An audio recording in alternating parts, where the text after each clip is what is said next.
Good morning, good afternoon, good evening. Welcome to What's Up 330, and we have 30 seconds before we start the WKG race night on RGT.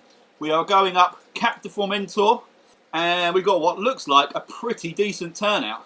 Everything's running smoothly, graphics look beautiful on the iPad. I have a very quirky cadence issue, which is quite funny. It doesn't affect my speed or power.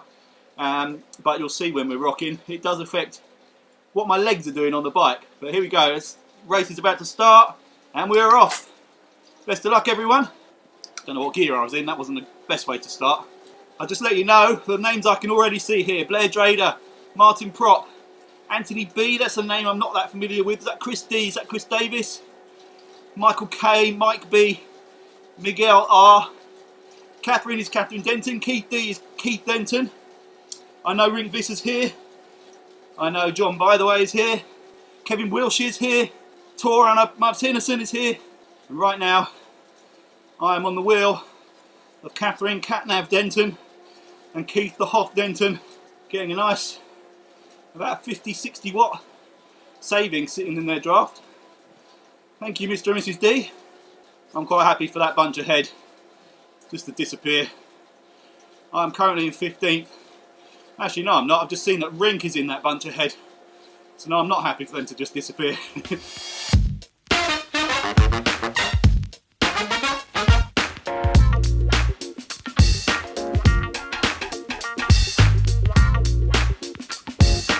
So it looks like that's Kevin Wilshire just in front of me as well. So I'm getting a nice 60 to 70 watt saving sitting this close behind him. Obviously, this is the nice easy part of this race. The little flat run through town. Oh, the Dentons have just dropped back. Was that deliberate? Might have been, because they're both putting out power. Not sure why they would have. It must have been a little glitch. Yeah, so a nice gentle run through town to start off with. Then we hit the climb. And I've only done this course once before, and I didn't realise, after you've done the first absolute arsehole of a climb, you have a nice descent, then it kicks you in the face with another absolute arsehole of a climb, and a few more little bumps up to that beautiful lighthouse or tower, whatever it is. It's beautiful scenery, I've got to say. I'm getting the full effect of it now, running on my iPad. My MacBook couldn't handle it at all. For anyone new to RGT, the numbers, my power numbers, when they turn red, indicate that the software is braking for me, so we're into a sharp bend. I think it would take a lot of practice, but it basically means you can be very clever, conserve energy, not bother pedaling, like now, as soon as the numbers turn red. The problem I have is I'm getting power from the Elite Drivo, not from my power meter tonight, and the reaction speed of the Elite Drivo, poo. So once again, see, red numbers turn into a sharp bend, but look, I got back on. There was a very long delay.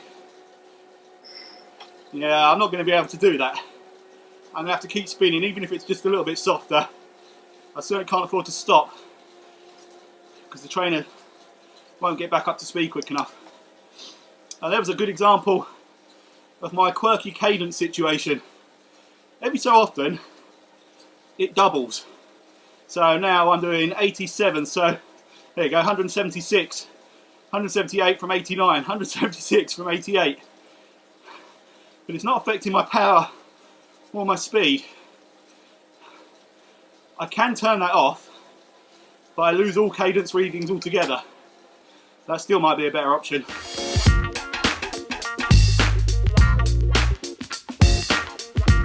So we have pulled back to Mike B.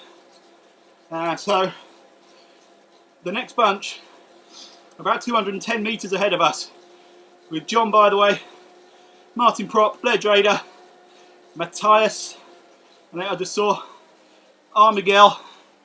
They're all up there. Basically the first 10 riders are all in that bunch, I believe. And it comes back to myself with Jonathan H, Kevin Wilshire, might be now, Keith and Catherine Denton.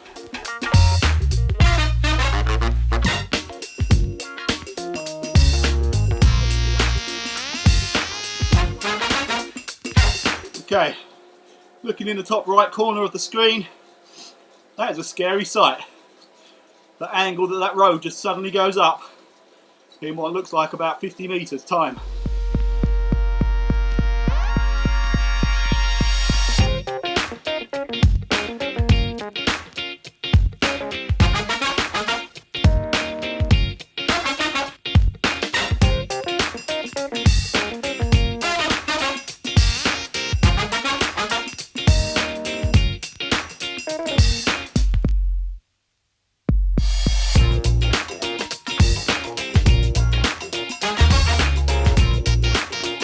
I've turned my cadence reading off.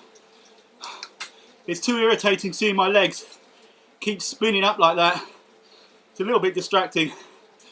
I think what it is, I'm running on the iPad, so everything is Bluetooth, and it looks like it's trying to take the reading from both the Elite Drivo and the Rotor twin power meter, which might explain why I'm getting those double readings. But obviously, if I disable the power meter, my legs seem to be spinning fine on screen, but I'm not actually getting any cadence reading. I think I'd rather that for now. I've got Rink behind me, 23 metres. I think he might have had some kind of dropout. And Tor ahead of me, 130 metres. Chris Davis just ahead of Tor, 145. Then we have Matthias at 808, along with Anthony B. John, by the way, and Blair Drader. All pretty close, although can't quite read the distance on Blair. Yeah, it looks like he's got a couple of 100 metres on John. And somewhere in between that 800 metre gap from Matthias to Chris D is Kevin Wilshire, Keith Denton, Catherine Denton, I believe.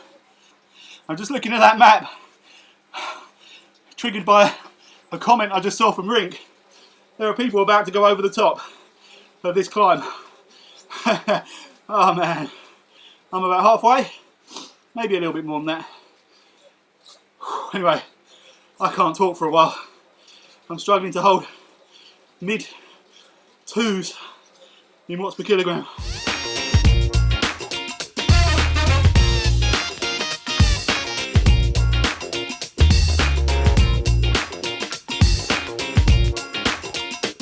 Here comes Michael S now, he's pulled back up to my wheel.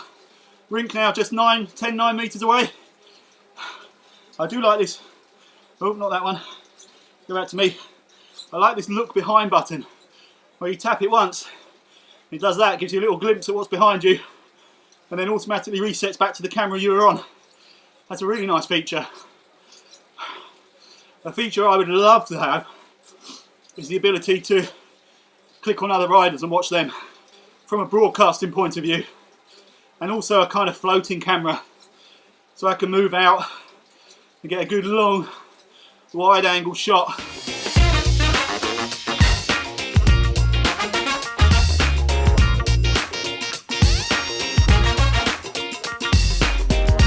Oh, okay. I've just seen I can scroll through the names that are showing on the mobile app.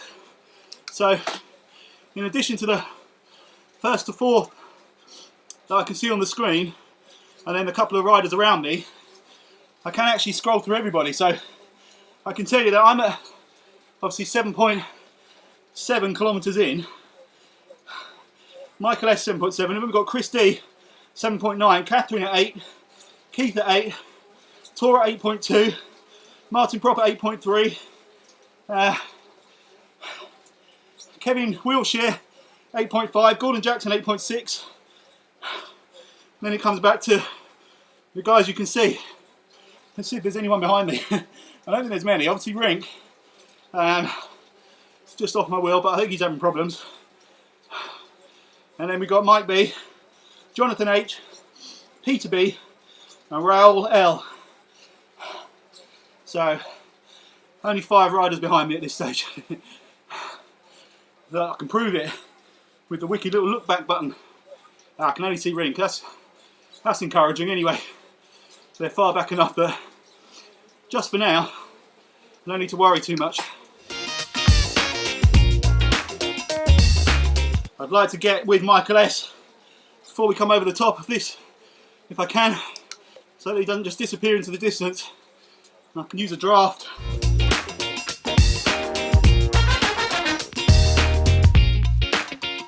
Oh, Rink, where did he come from? I think he had the same idea. Don't let them get over the top with a lead.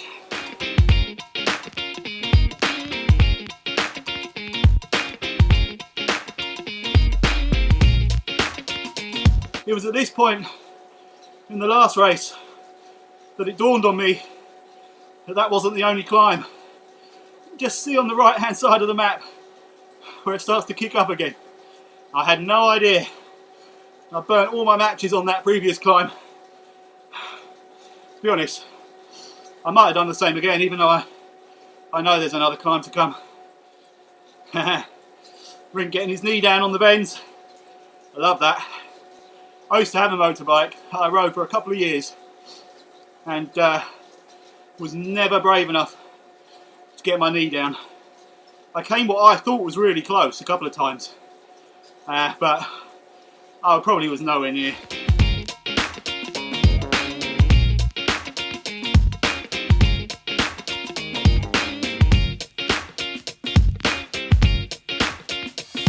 And the fun's over. Up we go again.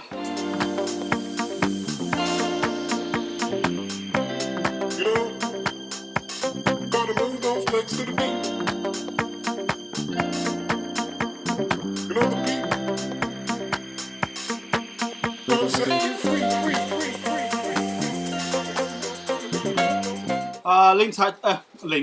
Ring's had to pull out. Do you know why I say Link? 'Cause I was just thinking I'd really like to link a Ballon Michael S, but he's been quite smart and staying behind me. Unlucky, man. I know you were fighting some pain there, so yeah, definitely best not to push it. But great to have you here. Thanks, dude. Towar's having problems with power on the flats and descents. That's about the only time I do have any power. Michael S has come back to the front. Let's Lincoln bow this fella.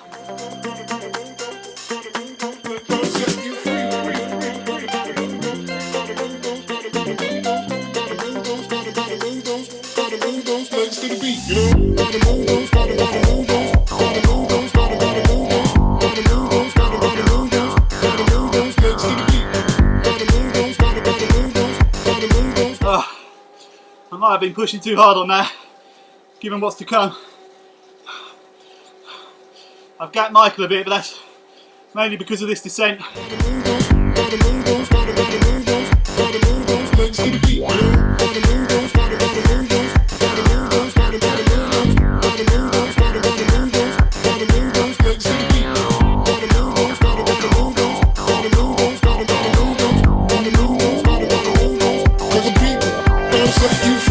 Looks like we have a winner, Mr. Blair Drader. Great stuff, man. Matthias, it's not far behind. Then Anthony B, then John B. Michael S is catching me again. He's been much stronger on this climb.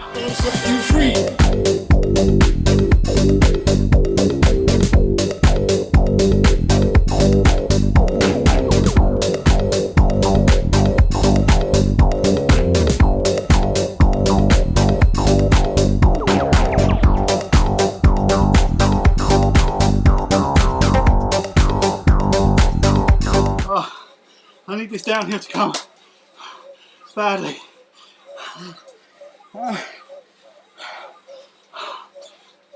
That's levelling off.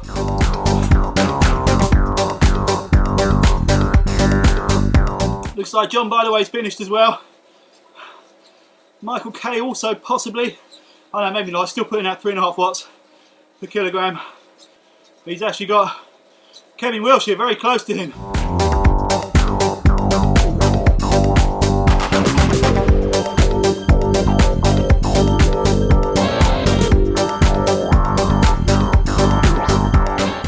Looks like we had a decent sprint between Gordon Jackson and Kevin Wilshire. That's annoying, I missed that. Every time you think the climbing's done on this route, it goes back up again. And then I've got 2 more big spikes left after this. The latter being all the way up to the banner.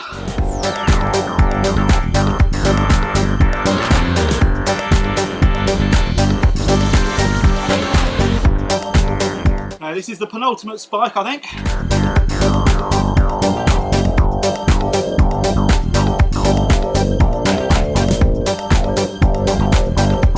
And there's my first glimpse of the lighthouse.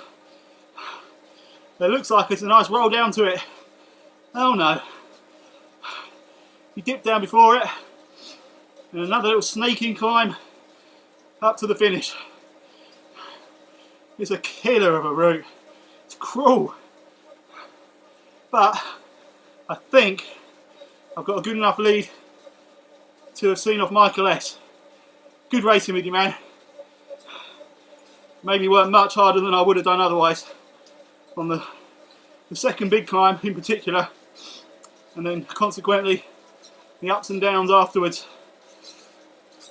I think I'm on for a massively improved PB. I can only assume I had trouble last time.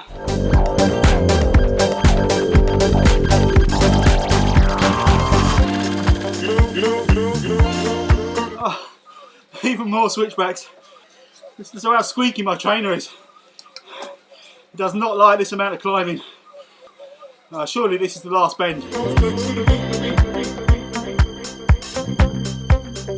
No, one more little bend. Holy hell.